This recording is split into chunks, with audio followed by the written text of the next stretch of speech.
अजीज तर मुझे रखता था वो रगे जैसे।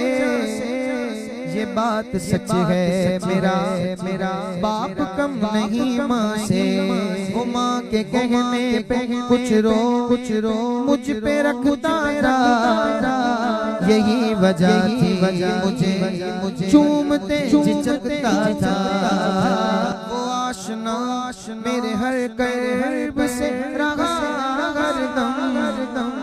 जो खुल के जी नहीं पाया मगर सिसकता सा। जुड़ी थी उसकी हर फकत मेरी से। ये बात सच है मेरा बाप कम नहीं। सुन्नत में मुस्तफा